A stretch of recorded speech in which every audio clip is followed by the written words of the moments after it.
baru, terus yang lain wa madzalika 'ala Allahi bi'aziz, dan itu bagi Allah itu mudah sekali. Nggih kula bolak-balik matur terus dalam ilmu hakikat diterangkan manusia itu memberi kontribusi pada pilihannya itu tidak sampai 1%, mungkin tidak sampai.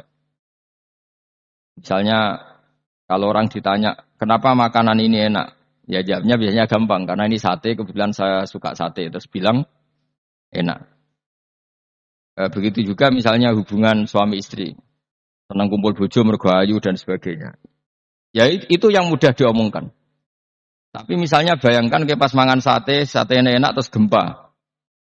Padahal satenya tetap enak. Kamu ya tetap sehat.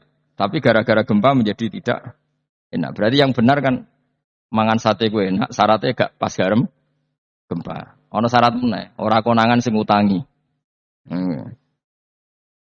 Padha kowe ngloni bojomu sing ayu, iku syarat enak iku kudu ora ono gempa.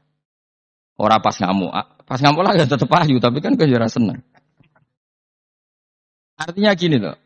Ketika manusia mengatakan mampu, sebenarnya ada sekian hal yang manusia itu tidak ikut melakukannya, tidak ikut menciptakannya.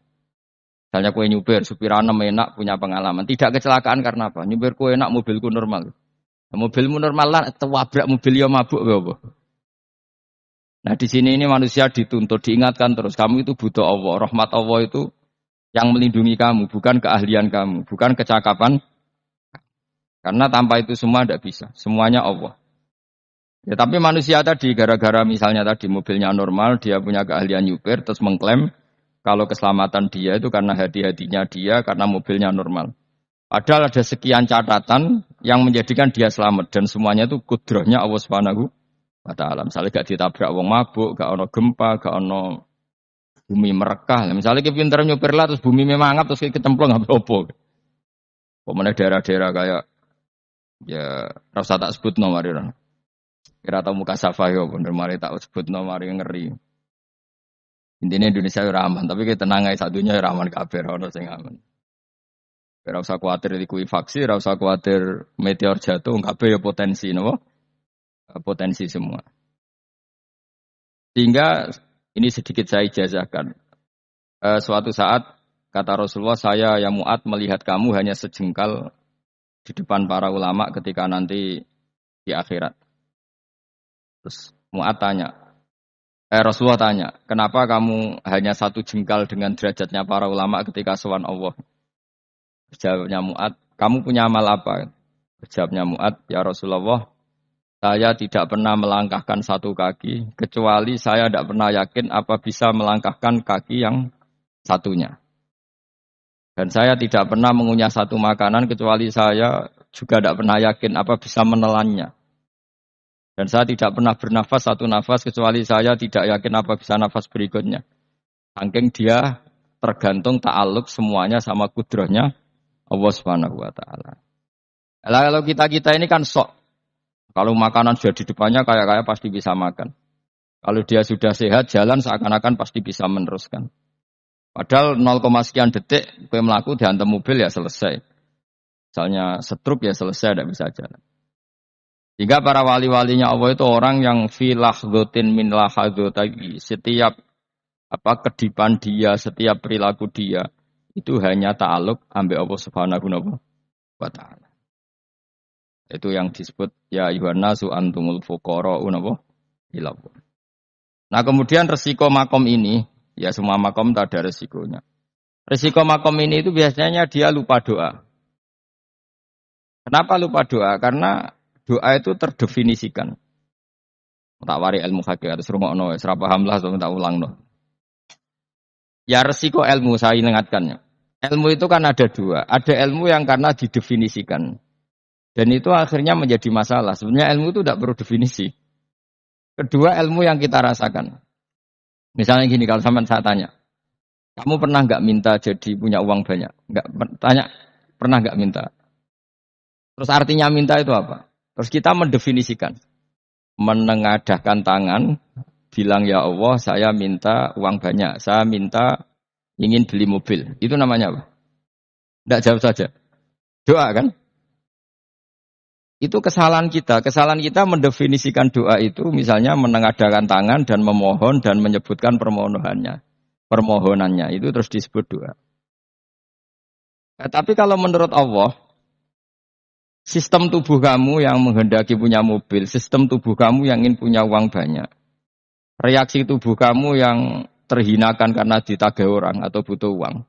Ini menurut Allah ya sudah kamu itu peminta-minta. Saya ulang lagi ya. Sehingga menurut Allah kamu minta tidak minta ya tetap berstatus peminta, pengemis. Nah, orang-orang yang sudah wusul, meskipun itu kondisional ya, tidak selalu. Itu ya dia pikirannya mengadahkan tangan apa enggak ya sama saja tubuhnya merasa minta. Sehingga dia tidak perlu mengekspresikan minta. Nah, terus orang yang fikih bilang seperti itu tuh sombong, wong kok gak tahu donga. Sebetulnya keliru vonis orang fikih. Bagaimana mungkin dikatakan sombong? Dia reaksi tubuhnya, elemen tubuhnya sebetulnya meminta. Dia tidak berkategori meminta karena ilmu kadung didefinisikan kalau minta itu yang seperti ini. Itu kan lama. Nanti kalau suatu saat Indonesia yang kuasa itu terlalu NU atau terlalu yang tidak NU, lama-lama ada definisi. Misalnya yang dikatakan tahlilan itu apa? Ya bid'ah, Nabi tidak pernah tahlilan. Sahabat gak pernah nahlilin Nabi, malah nganyak ngaji Nabi jadi tahlili. Manane tahlilan jalukno sepuro mayit, ngaji Nabi jalukno. Sehingga dengan tradisi itu tahlil itu masuk definisi bid'ah. Karena gak pernah dilakukan sahabat dan para tabi'in. Ya salahnya kamu definisikan.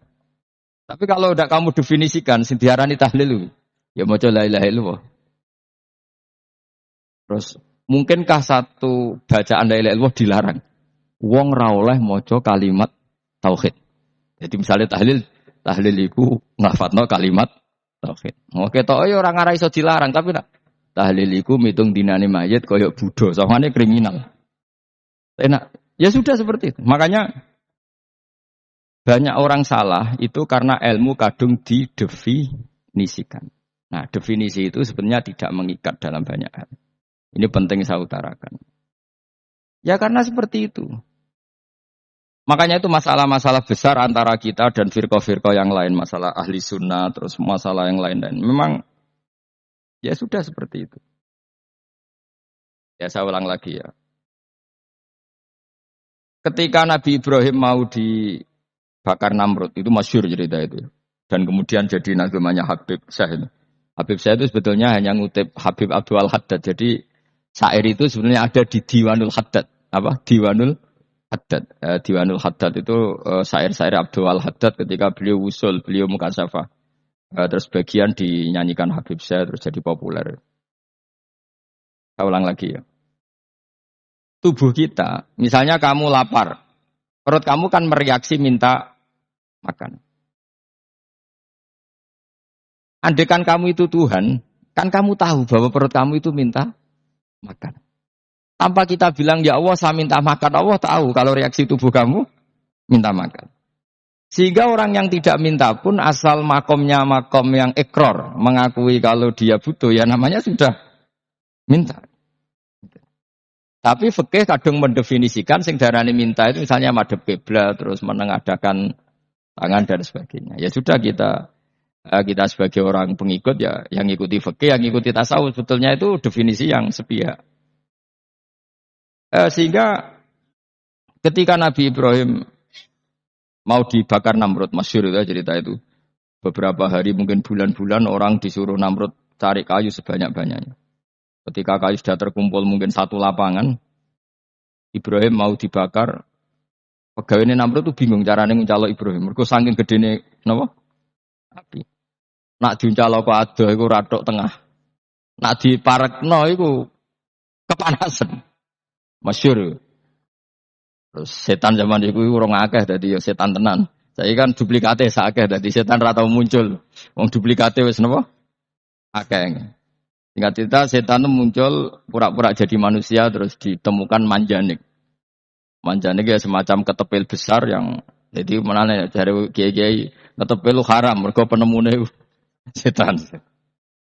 Dari ini tapi. Tapi nak manjanik penemuan setan itu betul. Walhasil terus dibikinkan satu manjanik semacam ketepel besar, terus Ibrahim dilemparkan ke api. Lewat apa? Ketepil tadi, idenya siapa? Setan. Nah ketika di tengah api itu unik. Kata malaikat Jibril datang terus tanya sama Ibrahim, ya Ibrahim, apa kamu butuh saya? Butuh. Alakah haja, apa kamu punya kebutuhan? Ya Ibrahim, lah, saya tidak punya kebutuhan. Amma ilaika fala, kalau ke kamu ndak. Karena kamu makhluk, apapun keren kamu Jibril tetap kamu makhluk. Amma ilaika fala. Ndak maksudnya butuh ke Allah nanti saya nyampaikan. Malah dinya Nabi Ibrahim, kalau Allah ndak usah kamu sampaikan ya sudah tahu. Gua ambek Jibril loh. Oh, aku itu ditekak tenan. Ya saya ulang lagi, apa kamu punya kebutuhan? Alaka hajalla ama ilaika fala, kalau ke kamu ndak. Ndak maksudnya butuh ke Allah, nanti saya sampaikan. Karena Jibril yang mentang-mentang dekat sama Allah dan tukang memberi informasi. Tapi kata Ibrahim, kalau ke Allah sih tidak perlu kamu, dia sudah tahu. Nah, itu terjadi nazmannya Habib Abdul Haddad Masyhur itu apa? Hasbi min su'ali ilmuhu bihali. Jadi cukup ilmunya Allah itu menjadikan saya tidak perlu minta. Hasbi min su'ali ilmuhu bihali. Jadi ada kondisi tertentu yang para wali itu, saya ulang lagi, kondisi tertentu yang para wali itu ya tidak minta. Tapi kalau itu ditiru jenengan semua ini jadi keangkuhan. Kenapa? Wes gak ndonga tangane ditenengahkan. No, atine ya ora eling pangeran. Kan akhirnya ra njaluk tenan itu. Oke, aja niru wali-wali. Nah, wali-wali itu kan misalnya tangannya tidak menengadah, tapi semua sistem tubuhnya merasa butuh sama Allah. Saya itu pernah, ya. Tapi itu kondisional dan saya juga ngulang tidak mesti bisa. Ketika saya umroh itu pernah saya ada satu kondisi itu doa ya di putaran pertama dok. Di putaran pertama saya berdoa ya agak banyak di multazam. Putaran kedua mau berdoa sudah tidak berani lagi. Sampai ke-7. Hari kedua ya tidak berani, hari ketiga tidak berani. Nah seperti itu tidak bisa dibuat-buat, meskipun saya juga agak ingin. Tapi ya pas itu ya nggak bisa. Gara-gara itu korban kitab hikam, ya kitab hikam yang terkenal. Kitab hikam itu pernah cerita gini. Rubbama dallahum al-adab ala tarkit tolab. Terus di antara makalahnya itu. Wa inna ma yunabbahu man yajuzu alaihil ikhfal. Tapi kamu jangan niru loh, dosa kalau niru. Tapi jangan ingkar ilmu ini, tambah dosa. Jadi niru ya dosa, ingkar ya dosa. Jadi ada seorang wali kata hikam. Kadang-kadang seorang wali itu mau doa diulang itu sungkan. Kenapa? Yang perlu diingatkan tuh yang potensi lupa. Allah kan masih ingat doa kemarin. Loh itu gara-gara saya sebelum umrah itu mensinau kitab hikam itu. Agar butuh. Ya Allah. Sing tak dungani wingi ejek eling kok tak eling no meneh. Jadi wa inna ma yunabbahu man yajuzu al-ighfal, yang bisa diingatkan hanya orang yang potensi lupa. Sementara Allah tidak akan lupa. Tapi kan akhirnya dungane eling. Ya Allah kayak kemarin. Hari ketiga ya Allah kayak. Makanya menurut saya ilmunya orang hakikat itu juga ada sisi kriminalnya karena ya tadi. Tapi kamu ingkar ya keliru. Memang Allah gak mungkin lupa, ngapain kamu ingatkan? Makanya menurut saya Allah itu mandat terbaik, benar-benar Rahman Rahim. Mestinya nak Allah terbaik, ku donga bedino malah ngamuk. Lah aku lali tapi mbok eling no. Tapi Allah itu ya maklumi ya, dengan kekeliruan. Kita ini kan selalu keliru. Donga terus ya keliru sebetulnya, karena seakan-akan kan mengingatkan seseorang yang mungkin lupa. Wong Allah tidak pernah lupa kok, kamu ingetin terus. Atau kamu menggurui Allah, yaitu ya Allah nang sebadani kalau di duake, padahal enggak mesti maslahat bagi kamu. Duake ora mesti maslahat bagi kamu. Maka ada sekian contoh yang wali itu dibully pangeran. Saya sering cerita, banyak cerita wali itu dibully pangeran. Digarap ya pangeran. Ini gara-gara salah dewi. Saya pernah cerita dan itu ada di hikam, betul di kitab hikam. Itu ada. Ada wali itu tukang hamal. Hamal itu manol di pasar, itu tukang angkut. Jadi kalau ada orang bawa barang berat diangkut dia, terus misalnya kalau dulu mungkin ya ke kereta atau ke singkat cerita terus diupahi. Lah dapat apa dia pasti pulang karena dia hanya butuh makan satu piring, karena dia tirakat makan satu piring untuk ibadah 24 jam. Singkat cerita dia ngeluh, ya Allah, kamu tahu, engkau tahu saya ini pecinta engkau, saya ini hanya butuh makan satu piring untuk kuat sholat. Tapi kenapa harus jadi juru manol? Berilah saya rezeki yang tanpa kerja. Nah, selang sekian hari dia dituduh maling. Terus di penjara, terus dapat rezeki tanpa kerja. Dia terjawab kenapa jadinya gini? Kan kamu minta rezeki tanpa kerja. Ya itu penjara itu rezeki tanpa kerja kan. Jadi Allah memperlakukan para walinya itu memang unik. Ya kadang dibully. Sehingga dalam cerita-cerita kenabian, kata Qadiyat itu, nggak ada orang yang sering dibully Allah kayak nabinya. Karena nabi itu orang yang dicintai Allah. Jika salah sedikit saja itu, cara pangeran itu, cara kampus itu digarap, pokoknya dipelonco, pokoknya salah sidik. Misalnya begini, Nabi Yakub itu kan nabi. Dia mungkin nyon sewu gak tersadar nyembelih apa itu anak sapi itu di depan indukannya. Ya beliau mungkin spontan saja, Pak. Kalau kamu yang melakukan pasti tidak ada hukumannya karena Allah tidak pasti peduli sama kamu, sudah lah. Artinya gak peduli, salah pantas saya ora jelas ya gitu. Tapi ini nabi. Ketika itu terus indukannya sapi tadi, ya Allah, Yakub itu kekasihmu. Saya tidak berani sama dia karena dia kekasihmu. Tapi saya tetap menuntut keadilan. Dia harus merasakan susahnya dipisah dengan anak. Meskipun dia tidak nuntut rasanya roh anak sebelah itu tidak se ekstrim itu. Sapinya itu hanya nuntut, ya Allah, dia harus merasakan sakitnya terpisah dengan anak. Akhirnya Allah menciptakan Yakub mengalami terpisah dengan Nabi siapa? Yusuf. Itu kalau kata Qadiyat, itu kalau yang melakukan tidak Nabi pasti gak dibully Allah, dibiarin. Karena tapi ini yang melakukan Nabi. Sini Nabi Yusuf lagi. Mana rasa daftar wali berat? Nabi Yusuf itu di penjara itu karena terdolimi apa karena memang dia salah? Terdolimi. Dan Nabi Yusuf itu Nabi. Nabi Yusuf itu Nabi. Nabi betul memang benar-benar Nabi. Meskipun ganteng dia Nabi. Syaratnya Nabi ganteng kira-kira mlebu. Nabi itu harus ganteng, enggak boleh. Nabi elek ora oleh. Karena wa isin di kekasih kok kriting elek. Awak ya selera tadi ya. Kabeh Nabi mesti yang paling ganteng di kaumnya, yang paling nasab. Enggak boleh Nabi kok pesek, keriting, ndek itu enggak boleh. Tapi kalau sudah jadi orang soleh oleh, tapi kalau Nabi enggak boleh, enggak boleh. Nabi Yusuf ganteng, masyhur kan cerita Nabi Yusuf dengan siapa? Zulaikha. Dan belum ada orang dalam keadaan darurat masih cerdas kayak perempuan. Jadi singkat cerita, ketika Yusuf diajak Zulaikha selingkuh enggak mau kan keluar dari kamar. Dalalah kebetulan wa alfaya sayyidah ladal bab. Itu si Zulaikha tadi spontan langsung bilang, "Wahai suamiku, apa hukuman orang yang ingin menodai keluargamu?" Itu wong wedok. Padahal dia agak terencana, dia pun enggak bayangkan kepergok suaminya. Itu dalam keadaan kepergok itu masih cerdas. Suamiku, apa hukuman orang yang mau menyelingkuhi keluarga Anda? Singkat cerita suaminya murka terus Yusuf dipenjara, terdolimi. Ketika di penjara, kemudian Yusuf punya keahlian mentakwil apa? Mimpi. Kan tadi suaminya Zulaikha itu tidak sampai raja ya, kira-kira PM atau menteri lah. Raja itu punya mimpi yang bisa nakwil itu hanya Yusuf. Singkat cerita, terus utusan raja datang ke Yusuf dan takwilan Yusuf terbukti benar. Tapi Yusuf ini seorang nabi, saya ulang lagi Yusuf seorang nabi dia, tapi ya manusia.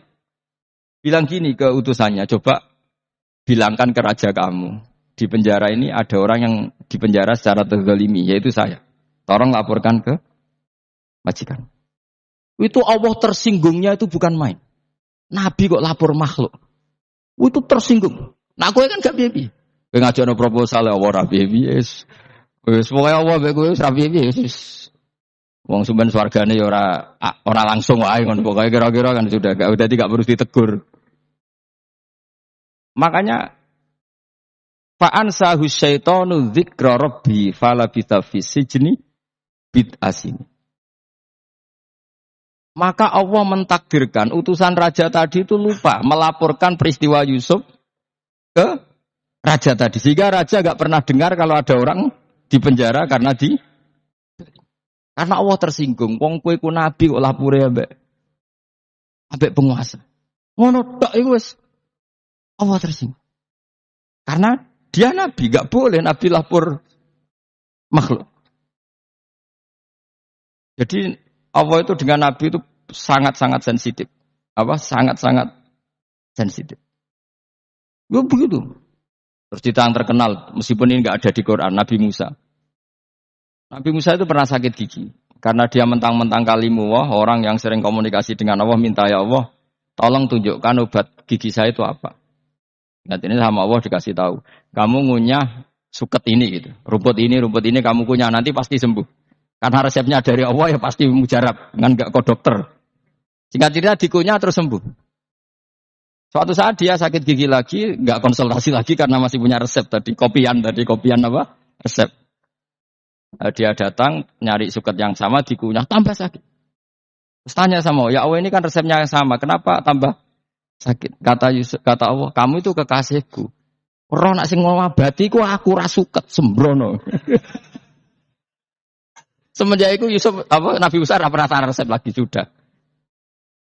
Andikan tuh kamu, pasti Allah juga gak tersinggung.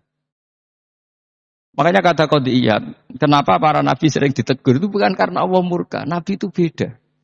Jadi kesalahan kecil atau apa-apa yang menurut kita ada salah itu untuk nabi salah. Makanya di ahli sunnah ada kaidah apa? Mimba bihasanatil abror sayyiatul muqarrabin. Pernah dengar kaidah apa? Mimba bihasanatil abror sayyiatul muqarrabin. Sesuatu kalau dilakukan umumnya orang itu hasanah atau kebaikan, tapi kalau dilakukan para nabi itu salah. Karena apa ya? Saking dekatnya dengan Allah. Ulang lagi apa? Mimba bihasanatil abror sayyiatul muqarrabin. Jadi nabi itu beda. Nah, para nabi itu orang-orang yang ngalami fikir yang doa resmi kayak siapa tadi? Definisi fikih ya sering. Kayak definisi orang tasawuf yang sering. Sehingga ketika Nabi berdoa, ya memang secara disiplin ilmu yang namanya berdoa ya minta Allah dengan mengadakan tangan. Ketika enggak berdoa, karena Nabi sadar Allah tidak perlu diingatkan lagi, pasti masih ingat. Gitu. Jadi dua-duanya benar terus. Makanya Nabi itu lam yazal fitaroki, Nabi itu selalu naik derajatnya. Karena pas minta ya benar, pas tidak minta ya. Kalau kamu turun terus. Pas minta itu karena tomak kamu, hadzun nafsi kamu, serakah kamu, tapi nggak tahu diri pantas taura dengan permintaan. Kayak gue misalnya jongo jadi wali, iso Allah tersinggung. Bicara atau tirakat atau jaluk jadi wali. Tapi gak jongo ya Allah tersinggung. Kere atau dongo. Jadi orang kalau tidak wali itu sudah keliru terus. Ya muka-muka di sepuro, tapi tak kira itu akeh salah. Ya jajal ke dongo wali kok Sabtu Qadir Jilani. Kira-kira Allah tersinggung ngapa nyembadani? Kira-kira tersinggung. Tapi misalnya kira tahu dongo kepengen kau Imam Syafi'i, apa yang tersinggung? Bocah ora di idola. Lah terus piye Gus? Ora piye kadung salah biasa wae wis. Wis bakat salah no. Bakat salah. Wis dongane sing gampang ae sing mesti bener. Rabbana dzalamna anfusana wa lam taghfir lana wa tarhamna lanakunanna minal khasirin. Saya pernah punya kitab dan kitab itu menurut saya luar biasa. Bahkan ketika adu bully itu, adu cara mahasiswa itu kayak pelonconan itu. Nabi sama Nabi pangeran didu dan itu sekali yang satu salah melakukan disiplin ilmu pangeran itu degradasi dan Allah memang mengancam gitu. Kalau kamu melanggar ini la ahbiton namin diwani nubuah nanti la amkhwan namin diwani nubuah kamu saya hapus dari buku kenabian. Tes-tesannya ya lucu misalnya begini kata Nabi Musa kan ditanya ketika dia khutbah ditanya orang siapa orang paling alim ya Nabi Allah. Sekarang orang paling alim itu siapa? Nabi Musa jawab, saya kan. Itu Allah tersinggung karena wong kok mletene ngono. Tapi andai kan Nabi Musa kok jawab Fauzi itu salah, tambah salah meneh. Atau enggak Furuhin, salah meneh. Tapi jawab Musa ya salah. Saya Gusti, saya kan. Orang paling alim siapa? Saya. Terus Allah memperingatkan Musa, ada seseorang yang lebih alim ketimbang kamu. Coba kamu harus ketemu dia. Ketemu singkat cerita ketemu Nabi siapa? Khidir. Terus dalam 3 sesi ini 3 babak ini buli-bulian. Nabi Khidir itu dalam 3 babak ini selalu kelihatan salah. Di antaranya adalah cara sekarang ya mungkin di gonjak sepeda motor atau perahu kalau dulu yang menggratisi dia numpangi sepeda motor malah spionnya dicopot. Spionnya dicopot dirusak. Nabi Musa kan sudah digratisin malah ngerusak yang motornya yang apa? Menggratisin. Nabi Khidir masih tenang. Kamu tidak paham. Ya, Nabi Khidir mesti tidak kamu tidak paham. Itu kata syurrahul hadis termasuk Ibnu Hajar al-Asqalani bilang gini. Setelah itu kedua membunuh anak kecil. Musa tambah marah. Anak yang belum punya dosa kok kamu bunuh sampai 3 kali ada 3 peristiwa. Itu kata Syurahul Hadis. Andai kan Musa kok diam tidak protes, maka dia akan disalahkan Allah. Karena dia berarti membiarkan kemungkaran di depan matanya tanpa reaksi. Jadi sebetulnya ketika Musa berontak itu Nabi Khidir. Nabi tenan gitu maksudnya. Jadi itu kan unik. Tapi berontak itu disalahno. Jadi angel sandi tes-tesan dadi nabi ku ya angel. Misalnya kok Nabi Musa itu kayak model santri Jawa Timur. Nabi Khidir salah nggih nderek mawon. Ya ora nabi jero barang mungkar menengae. Berarti yo nabi goblok ngono kira-kira gitu. Maka ya memang Musa harus konsisten seperti itu, harus demo terus gitu. Kayak saya misalnya sebagai kiai fikih, kiai ya harus seperti ini cara mulang saya. Enggak boleh saya misalnya terus anut mulang terus tawadhu semeneng yo ora karu-karuan. Jadi andekan Musa kok tidak protes itu malah salah. Ya memang harus. Dan itu Nabi Khidir dia Nabi tenan ya. Makanya Nabi Khidir akhirnya respect. Tidak ada hati sebaik Abu Musa. Risi itu gak nyaman ketika melihat kemungkaran. Jadi itu sebenarnya poin. Tapi lucunya Nabi Khidir ya nyala. Tak kandani ora takok kamen takok. Tapi yang disalah no. Ya aku jare Nabi Musa. Ya jajal gawe peristiwa meneh aku tak sabar rata kok bareng. Kok jajal neh. Bareng dijajal ya protes meneh. Kadang protes meneh tinggal 1 kali kesempatan. Kowe takok meneh wis ora dadi muridku. Dikasih kesempatan lagi, ya protes mana deh nompat.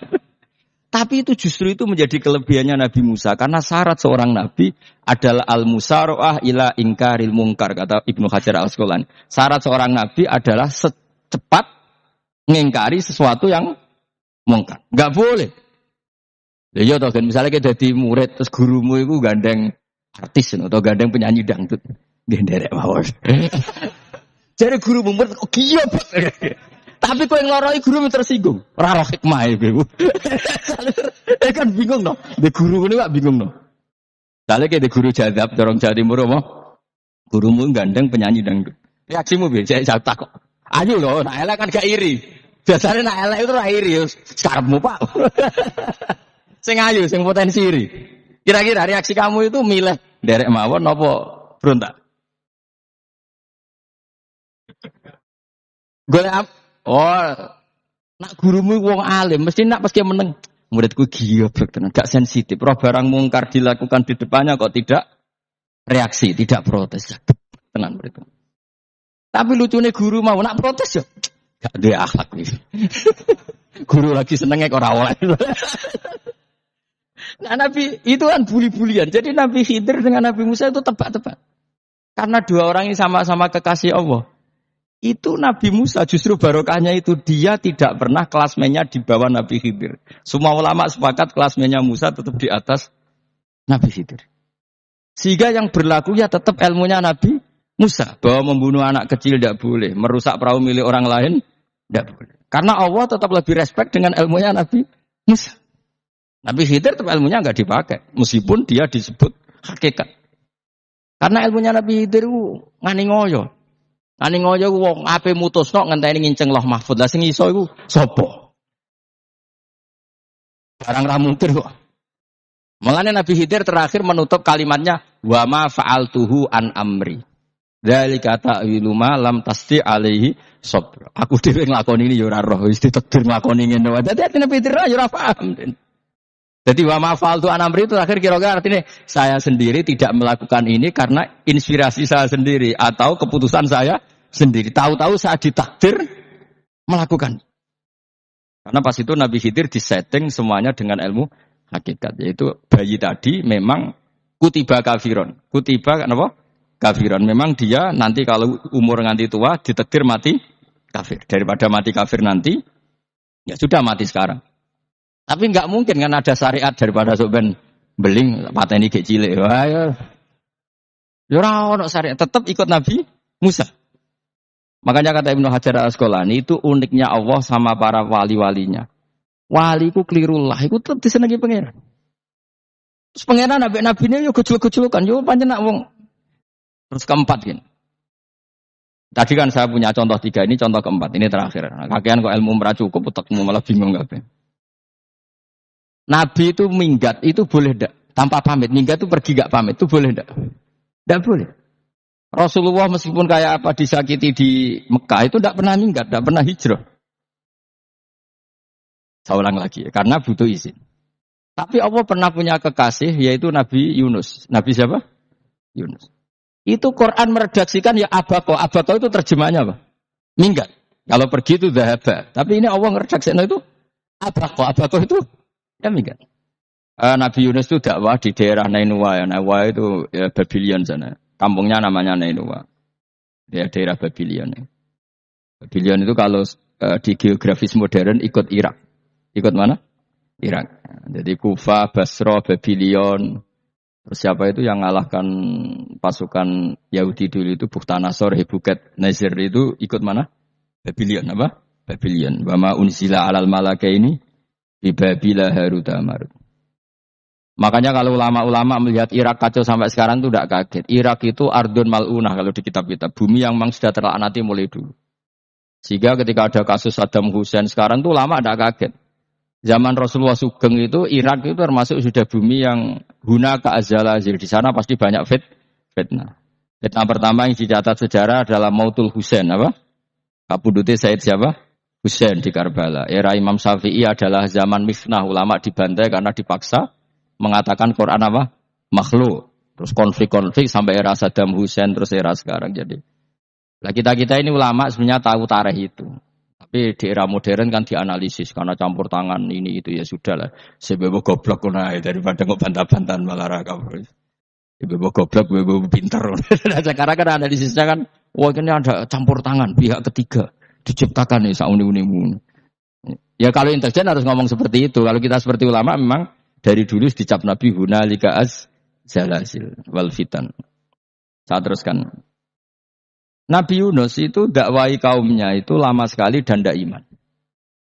Nah semua nabi kalau kaumnya tidak iman itu diberi hak Allah ngancam akan adanya azab. Apa? Ngancam akan adanya azab. Nabi Yunus ngomong gitu terusin. Nanti kalau kamu tidak iman itu pasti kena azab. Anggap saja dia ngancam gitu sudah berbulan-bulan. Singkat cerita, azab baru tinggal 3 hari lagi. Ayo nang iman, tinggal 3 hari lagi. Ya kira-kira dia ngomong misalnya Ahad, berarti Ahad, Senin, Selasa, atau kamu milih Selasa ya Rabu, Kamis. Singkat cerita Ahad itu dia gak kuat. Wah semane kurang tolong dino kaumku tetap ora iman. Mangkel asal minggat ya. Minggat ya jadi mau minggat kan gak punya tujuan, so asal pergi jauh saja. Ada perahu, sekenanya dia naik saja. Namanya minggat.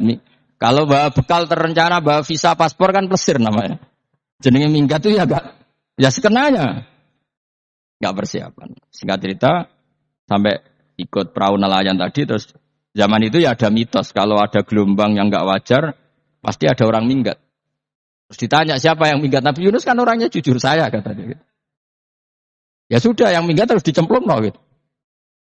Ya terus ada yang agak baik ya jangan gitulah. Ini kan kita semua butuh selamat. Dudi dulu. Dudi satu lagi ketemu Yunus.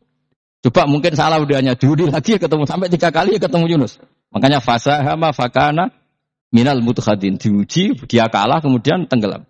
Fal taqamahul khutu wa huwa mulim. Terus dia diuntal ditelan oleh ikan nun. Nah, di situ ikan nun digambarkan saking besarnya itu. Nah ini uniknya Allah sama kekasihnya. Sudah Allah menyalahkan tapi unik. Ikan ini kan itu sama Allah dikasih instruksi. Kamu enggak boleh makan dia. Dia kekasih saya. Terus ketika di perut apa? Ikan, dia kegelapan. Terus Nabi Yunus cita-citanya satu, ya Allah. Kalau saya sumpah gini, saya tidak bisa baca tasbih. Akhirnya sama Allah disulap perut ikan itu jadi masjid. Jadi dia di dalam perut ikannya santai saja tetap wiridan. Santai. Fana ada fi dzulumati alla ilaha illa antas fanak inni kuntu minadz. Ya dia santai aja wiridan. Karena perut ikan bagi dia adalah masjid. Ya dia disalahkan Allah karena abako tadi minggat. Hijrah tanpa pamit. Tapi juga dibela-belain Allah, ikan tadi tidak boleh nelan. Ini perlakuan Allah sama orang yang dicintai. Tapi karena dia Nabi uniknya apa? Dino Ahad itu kaumnya do nginceng ngomel Nabi Yunus. Rame-rame nginceng. Lucunya cara nginceng gini. Nak Yunus ning omah berarti bodoh nih. Wong omah ana adab kok dene tengok. Bareng diinceng Nabi Yunus tuh gak ada. Tenan ono azab, mulane wonge rawani ning omah. Itu unike pangeran. Jadi mau dekne ra minggat ya salah. Mau dekne ora minggat berarti kaume jare apa ono azab ono gempa bumi likuifaksi kok dekne ning omah. Lah nek ono tenan ra mlayu, nyatane gak mlayu. Jadi mbak Allah didesain minggat. Tapi nek minggat jadi salah Nabi je ora pamit.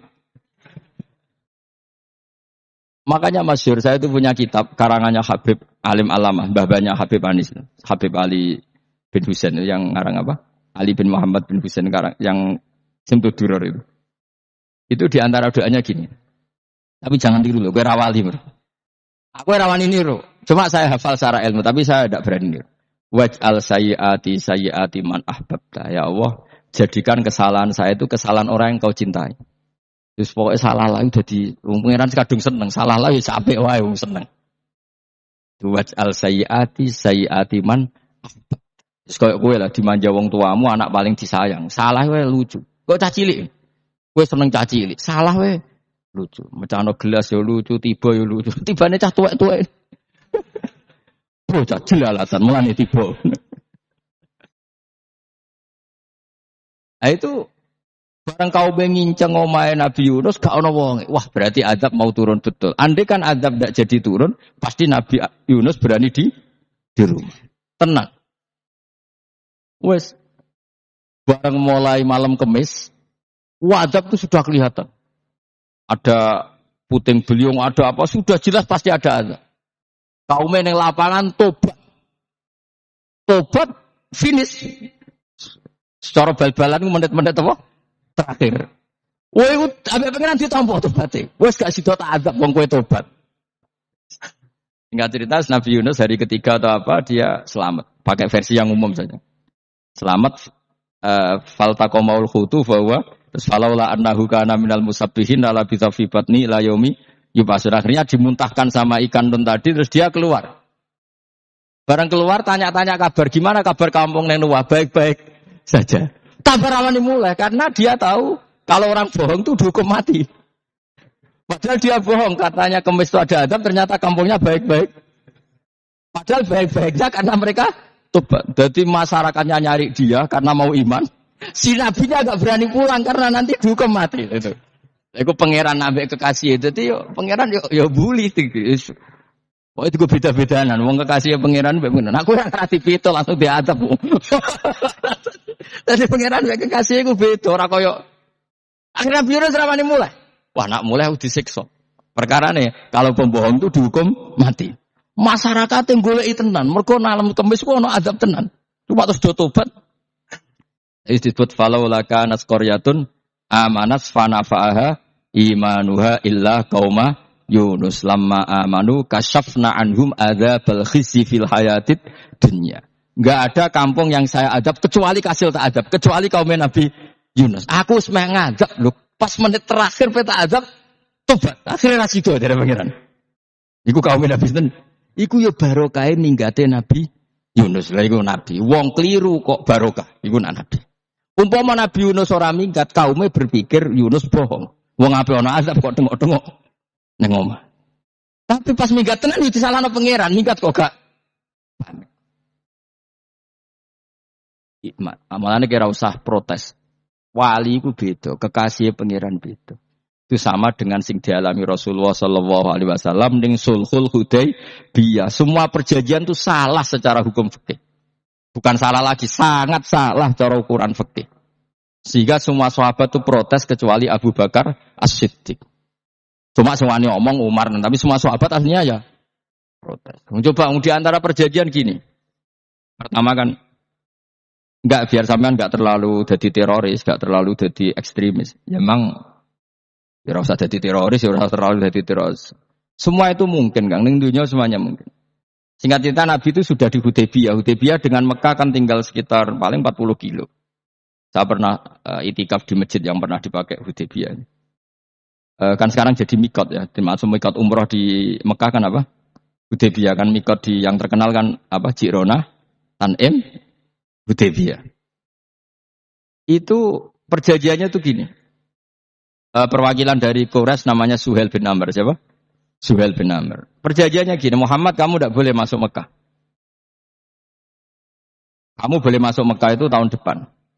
Padahal Nabi sudah bilang ke para sahabatnya, ayo kita umroh. Dan diberi hak umroh. Tapi setelah sekitar 40 kilo masuk Mekah, dicegat sama orang kafir Quraisy, tidak boleh.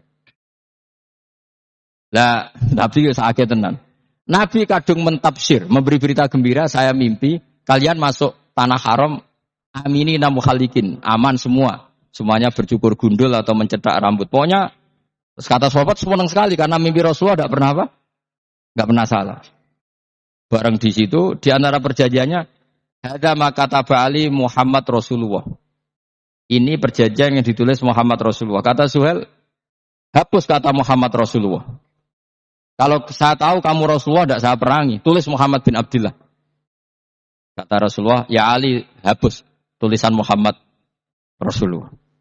Kata Ali, tidak saya akan menghapus setelah Muhammad Rasulullah. Jadi Nabi unik. Hapus gak popoli. Masih bu hapus aku tetap Rasulullah. Wong tulisan. Jadi Nabi rileks saja. Tapi Ali katanya, fawwama ana bimakhihi abadan. Saya tidak akan menghapus tulisan itu selamanya. Kata Nabi, kena ra gelem ngapus. Tanganku judono, aku sing ngapus. Nabi kan umi, tidak bisa baca terus. Tangannya Nabi sendiri yang dilewatkan Ali ke tulisan itu sehingga terhapus. Nabi ya rileks. Wong tulisan wae aku ora ditulis Rasulullah ya tetap Rasulullah. Nabi masih rileks.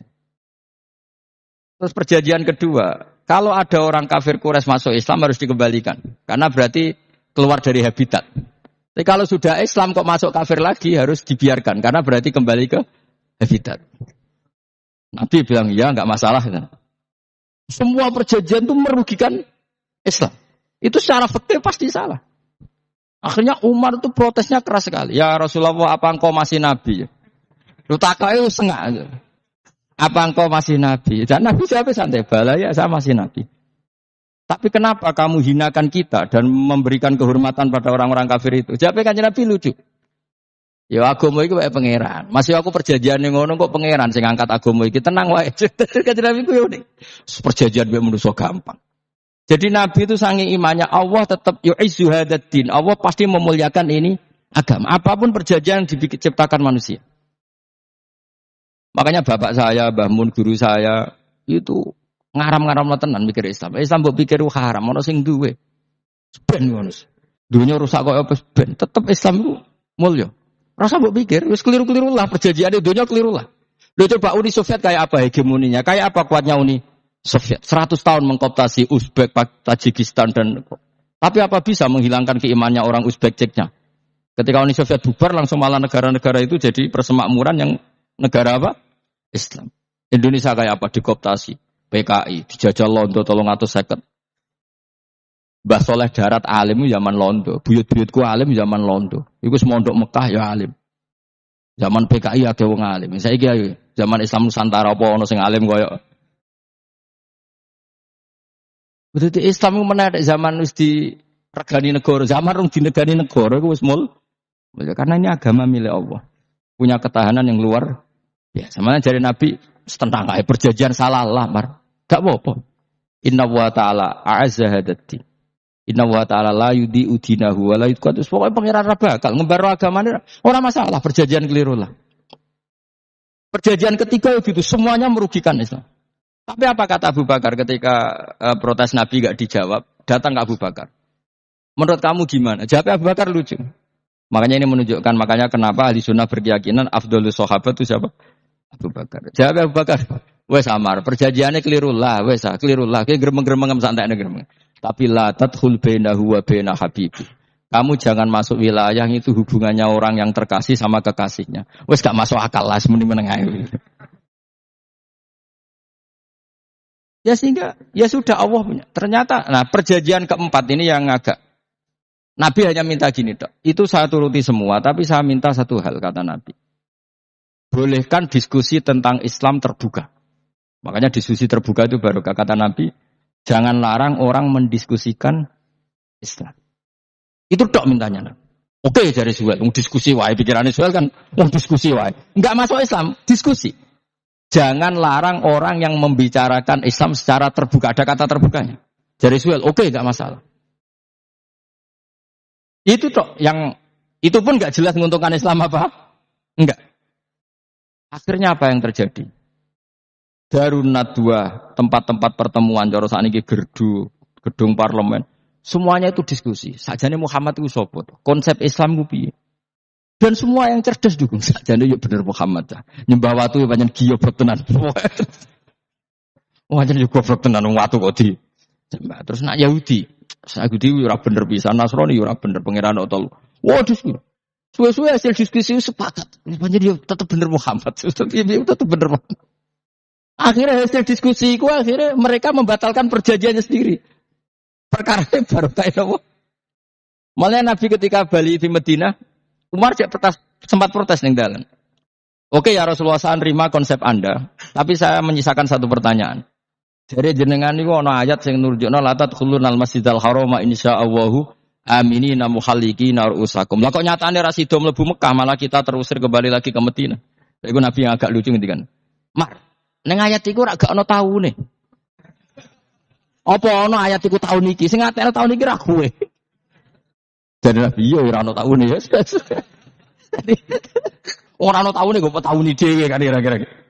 Ayat iku kan gak ana taune, Umar sing biar nafsiri tahun ini. Wong awam suatu saat kamu akan masuk Masjidil Haram. Tapi kan gak ana taune ayat itu.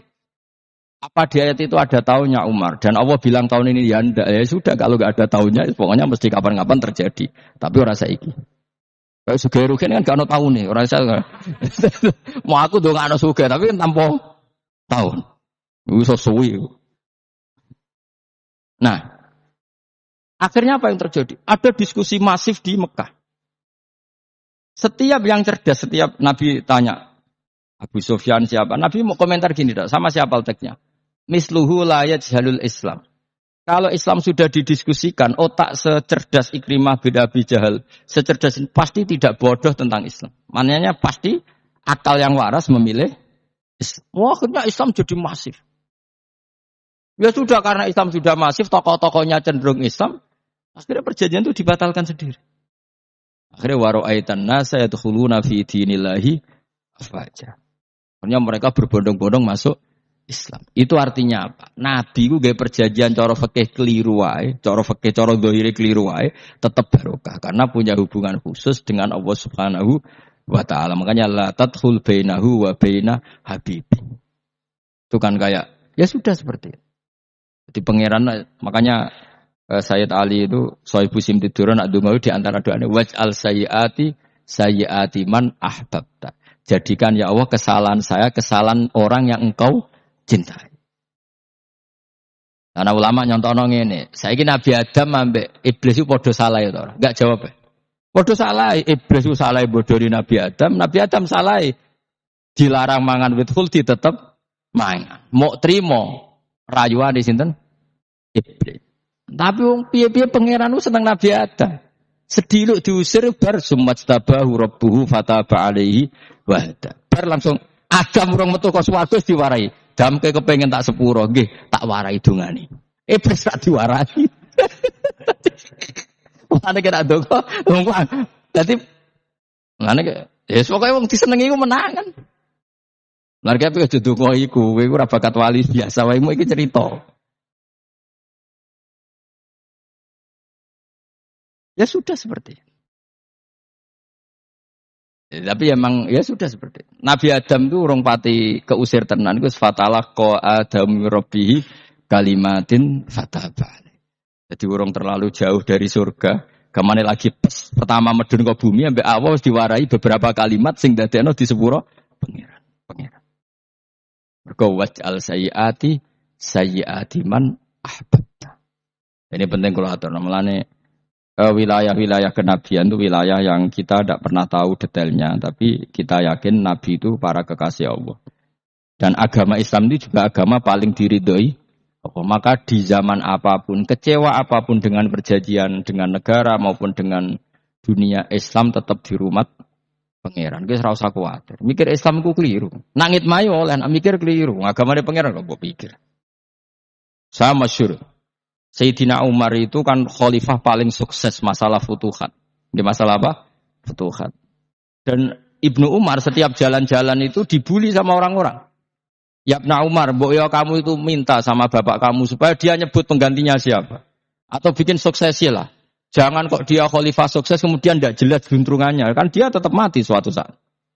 Saking gak kuatnya Abdul bin Umar, matur, ya Abah, engkau harus suksesi. Siapa ya pemimpin setelah jenengan? Lah kenapa? Orang-orang bilang kalau ada orang misalnya penggembala kambing terus ditinggal gelanggang itu dianggap dosa karena kambingnya pasti kocar. Apalagi ini urusan umat. Kamu tahu-tahu mati sebelum sesi ini pasti kacau. Umar langsung marah. Agama Islam itu gak sama dengan kambing kata Umar. Agama Islam agamanya pangeran, mesti diurusi pangeran. Aku mau khilafah. Aku mau suksesi. Ben aku ora usah mikir. Engko ora diurusi pangeran. Jadi Umar itu justru saking hormatnya sama Islam itu dengan cara gak mau mikir Islam. Gak mikir berarti gak khidmah ya, tetap mengkhidmati Islam. Seperti saya ini kan yang khidmati Islam lewat mulang. Tapi aku ora tahu mikir nasib Islam. Islam ora kondang piye. Ditinggal Abu Bakar melaku, Umar melaku. Wali Songo mbek kowe rak mulya Wali Songo. Saiki durus mudin yo mlaku, durus KUA yo mlaku. Durus mubalek sing kadang matre ku yo mlaku. Berapa kiai sing dadi oknum perkara proposal? Ya agama yo mlaku. Wong bapak udah konco kiai ku mudin, anake mondok. Bareng saking suwene dadi mudin, zaman iku mudin urung untuk gaji negara. Anake njuk dhuwit mending spontan. Cung ora ono mati kok njuk dhuwit. Mergo nek ora ono mati ra entuk rezeki. Cung ora ono mati kok njuk dhuwit. Ngono iku agama ya ra piye-piye coba. Mergo agama iki diurusi Allah. Ayo nabi palsu ping pira wae mulai Musailama sampai Musaddaq sampai Lia Eden. Kurang lagi. Mulai wali palsu koyo Rama Dosa apa Rama sapa iku. Kowe ono kabeh ora masalah. Uni Soviet kayak apa mengkooptasi Ceknya Uzbek. Akhirnya ya kalah Uni Soviet. Saiki Ceknya Uzbek dadi negara napa? Islam. Kayak apa Donald Trump, Islamfobia, tapi sekarang orang Amerika malah berbondong-bondong masuk napa? Islam kayak mbok pikir malah Islam mbok konsepi malah rusak. Mergo terus di metodologi. Harusnya penyebaran Islam tuh begini. Harusnya mbahmu kira pangeran kok muni harusnya. Wong Islam kadang melaku ya lewat mudin. Saya itu punya santri ini kisah nyata. Itu lahirnya di Bali. Itu bisa baca Fathul Mu'in. Lahirnya di Bali. Bahkan dia ketika SD itu tukang mimpin lagu Hindu. Lagu Bali apa Hindu apa Buddha? Hindu. Karena dia ketua kelas, tapi Islam. Semua comuin. Jadi kayak gede. Gara-gara apa? Jadi baba itu bakal sate neng Bali. Ya bakal sate berhubung sukses, ponakane misalnya ini diajak orang Madura kan gitu. Aslinya orang Madura. Setelah kampung itu menjadi kampung Muslim lama-lama berkebutuhan punya masjid. Berhubung wis anake kiai ana masjid mosok ora wong alim. Akhirnya anake dipondokno di Jawa. Pondokno di Jawa iso maca muin terus ngaji sama saya. Jadi saya ini, neng Bali kok, wong ora muin, ya ana santri nih di Bali, mau coba tuh muin. Neng Jawa kadang wong raiso mau coba muin. Jadi terima bakal sate muter terus. Kayak Islam di Indonesia, gara-gara pedagang Gujarat. Meskipun sejarah itu diperdebatkan, ya gara-gara dagang. Karena mereka Muslim ya akhirnya menyebarkan apa? Islam. Jadi semudah itu Allah. Termasuk konflik Ali bin Muawiyah. Itu barokahnya sama susahnya konflik itu masih banyak barokahnya. Sayyidina Ali sama Sayyidina Muawiyah. Karena kita ahli sunnah ya. Tidak menyalahkan salah satu madzhab ahli sunnah ini. Itu barokahnya beliau konflik. Itu banyak sahabat yang migrasi. Ada yang ke Cina, ada yang kemana-mana. Termasuk yang diyakini para sejarawan. Ada yang ke Selat Malaka. Termasuk akhirnya sampai ke Baros ini. Barokahnya orang gak nyaman di Yaman itu di Syria sama di Irak. Akhirnya Islam menyebar. Oh sudah. Andai kan nggak ada konflik itu, mungkin penyebarannya juga lambat. Makanya saya bolak-balik bilang, setan itu yono goblok. Gomko ora melok ngaji saiki. Nah, setan ora goblok piye? Kalau ada anaknya kiai 5 lanang kabeh sih, alim kabeh iku didu. Mergo rebutan pondok induk. Aslinya pondok satu titik di desa itu. Misalnya ning Beduan ya di meja. Gara-gara tuh konflik itu terus sing sitok minggat ning Kalimantan. Gara-gara anak kiai yo gawe pondok ning Kalimantan. Sitok minggat ning Sumatera, anak kiai yo gawe pondok ning Sumatera. Cara setane uga ngedu, malah pondok tetap satu titik. Tapi setan iku goblok ora roh, akibat ngene iku ora roh. Akhire dulur didu menyebar. Lah wong saleh menyebar ning dinti menyebarkan sujud, menyebarkan Jadi setan yo ana goblok, muga-muga ora ngaji, kok nak ngaji dene roh, ana ngono ora usah ngono. Andai kan tidak diutik kan satu titik. Nggih betul. Tapi setan niku nak ana wong saleh iku didu. Nak didu ana sing kecewa minggat. Lah migate wong saleh gak ape gawe apa? Mosok ape gawe dugem. Mulane kula anggere ana wong saleh tukaran Gus iku tukaran gara-gara tukar sak migat ning Papua ya alhamdulillah kowe meneh. Apik. Kula niku ra Gus kancaku ya Gus-Gus sing minggat ke kuwata. Angger pamit kula ora tau tak tangisi. Santur nuwun kok minggat ta meneh. Migate Gus ndak ganti piye. Paling yo gawe bodhok apa gawe apa. Setan nganti saiki belum tahu gitu. Mulane muga-muga ora roh. Jadi artinya nak pangeran ngersakno iku segampang iku. Lah coba di Ponegoro kan konflik sama keluarganya yang dulu ada yang mungkin sebagian pro Belanda.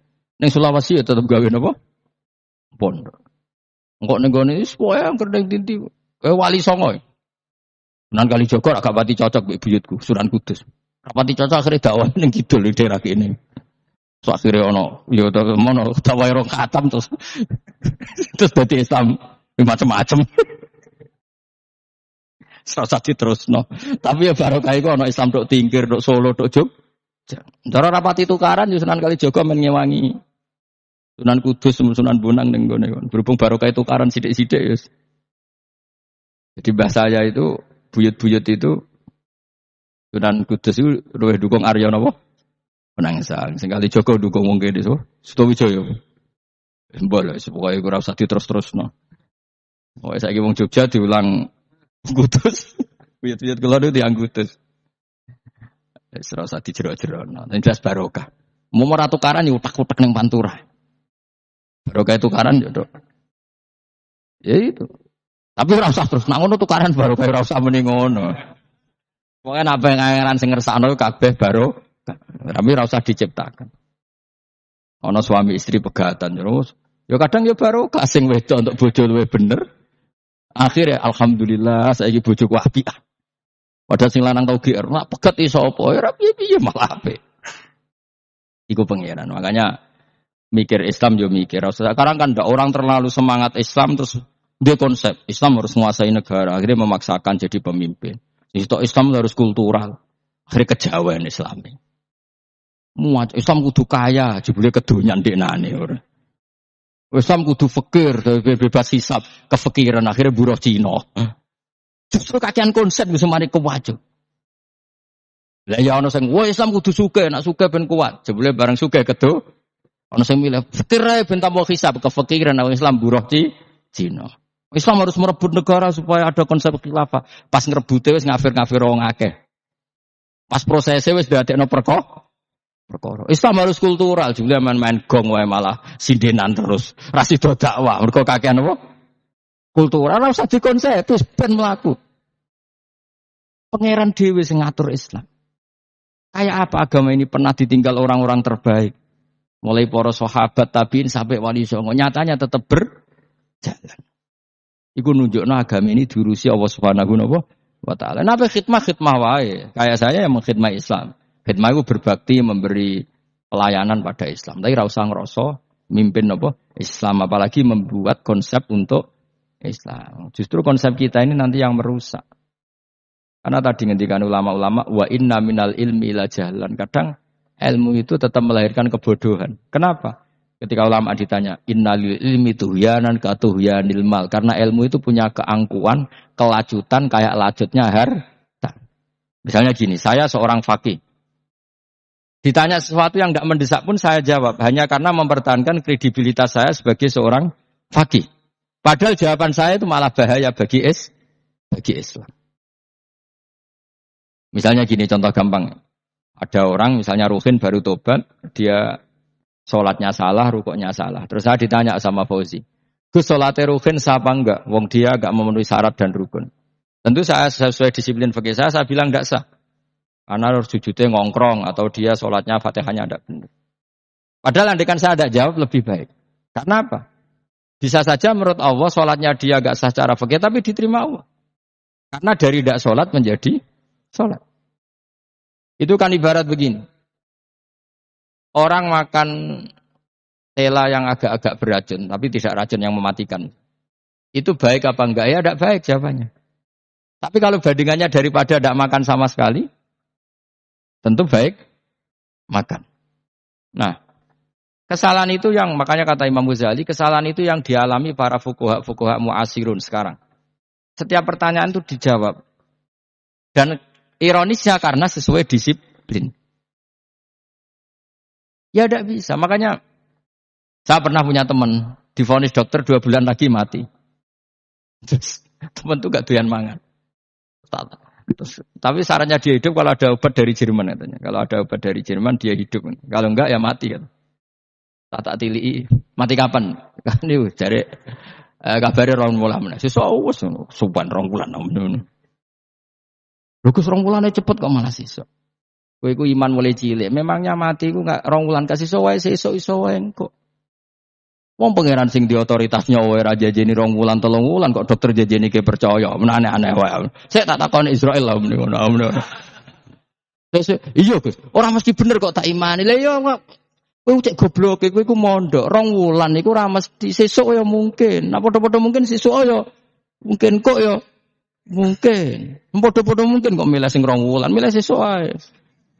Milih sesuk saiki tak istighfar be aku, tak ngaji dadi keren mati sesuk. Yo Gus, jebule bodone lho bodoh biasa. Saiki sik urip.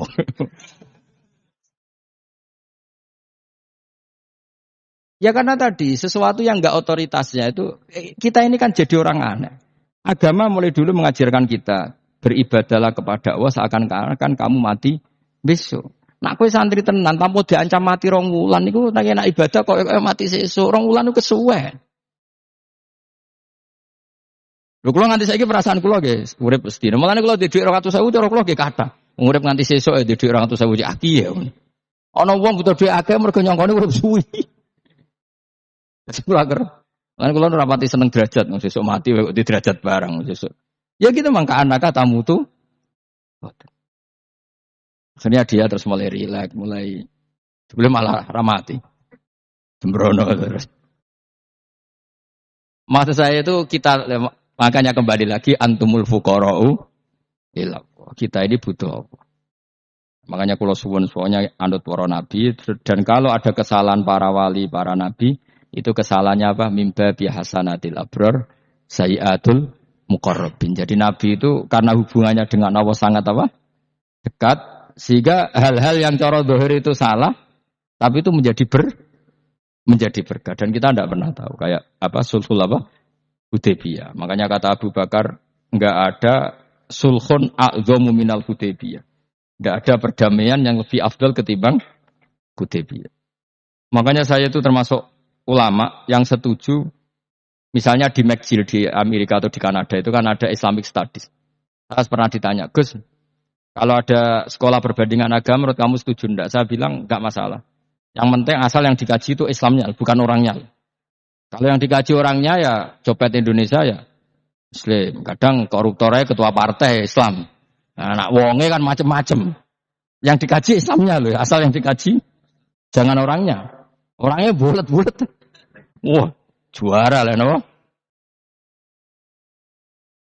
Juara. Karena pikiran saya niru Hudaybiyah. Ketika Islam didiskusikan secara masif, tetap yang unggul itu Islam. Makanya Rasulullah minta, enggak apa-apa, semua percaraan saya setujui, cuma jangan larang orang mendiskusikan Islam. Akhirnya di Mekah, di Darun Nadwa, di pojok-pojok kampung, di perapatan-perapatan orang tanya, sebetulnya Muhammad itu maunya apa? Mereka ada yang bilang, ya Muhammad kepinginnya wong nyembah pangeran. Pangeran itu sapa sing gawe langit bumi. Akhirnya sing sito iya, pangeran ya pantes sing gawe langit bumi, pangeran ora tau saya apa-apaanan. Sono sing mulai cerita iya aku tahu nyembah pas duyoi luwak. Sampai aku izin pangeran duyoi luwak. Sono sing cerita meneh aku tahu pas nyembah pas tangane coplok. Waduh cerita kenaifan-kenaifane pangerane. Ya gara-gara boleh dulu enggak boleh dilarang oleh negara. Negara itu pintere Nabi ya. Mau aku jaluk orang boleh mendiskusikan. Karena kalau didiskusikan pasti ja'al haqqu wa zahaqal. Mun kula terusno. Inna wa yusmi'u may yasha wa ma anta bimusma'im man fil kubur. Fa alam tarono ta ora ngerti sira eta alam tekse ora ngerti sira anna wa ing satuna wa ta'ala iku anzala nurono sapa Allah minas sama'i sanging langit. Allah nurono ma'an ing banyu. Fa akhrajna mongko ngetokno sapa ingsun. Fi tetep ing dalam dawa akhrana iltifatun ta iltifat. Iltifat itu pindah anil ghaibati sanging dhamir ghaib. Mestine kan fa akhraja, tapi dadi napa? Fa akhrajna. Harusnya kan Allah menurunkan hujan dari langit, kemudian Allah mengeluarkan beberapa buah. Tapi diganti apa? Akhirnya. Kemudian kita Allah maksudnya. Kami Allah menurunkan bihi sebab anane mak samarot ning pira-pira buah. Mukhtalifan ingkang warna-warna apa alwanuha pira-pira warnane samar. Maksudnya Allah ingin menunjukkan kekuasaan. Sekarang orang sama-sama dari sperma. Ada yang kafir, ada yang mukmin, ada sing kriting, ono sing bangir, ono sing elek. Anggap aja kayak buah. Buah itu dari tanah yang sama, dari air yang sama. Kemudian melahirkan buah yang beda. Memangnya misalnya buah sing kecut ya ning bumi Indonesia. Pinggirnya ditanduri pelem manis ya ning bumi Indonesia. Mestinya kan kalau buminya sama kan nak kecut kabeh, nak manis. Tapi ternyata ndak. Allah bikin buah yang macam-macam rasanya, macam-macam warnanya dari tanah yang satu, dari air yang satu. Itu kenapa begitu? Ya saking kudrahnya Allah, saking kekuasaan Allah. Mukhtalifan khali warna-warna apa alwanuha bira-bira warnane samarot ka akhdara kaya dene ijo. Wa ahmar lan abang wa asfar lan asfar. Asfar itu agak kekuningan, wa irial lan liyane kabeh. Wa minal jibali lan iku setengah sange bira-bira gunung judadun utawa bira-bira dalan. Delala Allah masih ada gunung sing tak tau diambah manusa lah ya. Delala ada desain alam yang paling layak ada ya selalu ada yang layak dilewati jam wujud tori kontek sedalan. Apa jam ujid datori konteks dalan fil jabal ing dalam gunung wa ghairihi lan liyane napa jabal bidon kang putih-putih iki kados gunung-gunung teng Indonesia. Nak didelok wado kemudian ada jalan mesti nyilirit ketok putih wa khumrun lan ana sing kemerah-merahan wa sufron ka kuning-kuningan ya mukhtalifun ingkang beda-beda alwanuha apa-apa warnane judat fil jibal. Bisidati ana sing terjal, waduk filan ana sing kropos. Yes kaya gunung-gunung itu kan ana sing apa cengkramane ku enak berarti sidah ana sing napa dari tanah sing napa kropos. Wa gharabi busut. Lan pira-pira watu kemloso. Piye kuwi manane kemloso watu besar sudun kang ireng-ireng. Atfun ala judat suhur untuk isi pira-pira watu sadidatu sawati kang banget ireng. Artinya gini. Intinya misalnya bumi itu dari apa? Kita tidak pernah tahu. Kalaupun tahu, kita tidak bisa mengendalikan. Nyatanya bumi warnanya macam-macam, buah-buahan ya macam-macam. Iku nunjukno kabeh iku kudrahe Allah Subhanahu wa taala. Yuqalu den ucapno kaciran kang kabeh aswadu hirbib wa qalilan hirbib. Dadi niki napa?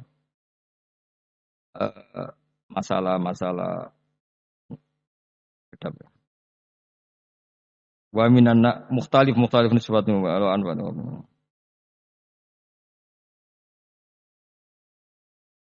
Aswadu tur banget ireng hirbibun wa qalilun hirbib aswad niku bahasa mawon guys pokoke wong Arab niku biasa ireng banget ireng jelinteng lah ngeten aswad itu maknane iku wong Jawa nek muni ireng banget misal ireng jelinteng pokoke wis ireng disifati sesuatu yang mempertegas apa kehitamannya wa minan nasilan setengah sing manusa wa dawabilan pira-pira napa kewan wal anami lan pira-pira raja kaya dadi kalau dawab itu mulai melata ya dawab, mulai kodok ya dawab, nanti mulai hewan apa saja itu dawab. Kalau an'am itu lebih yang agak terhormat kayak apa?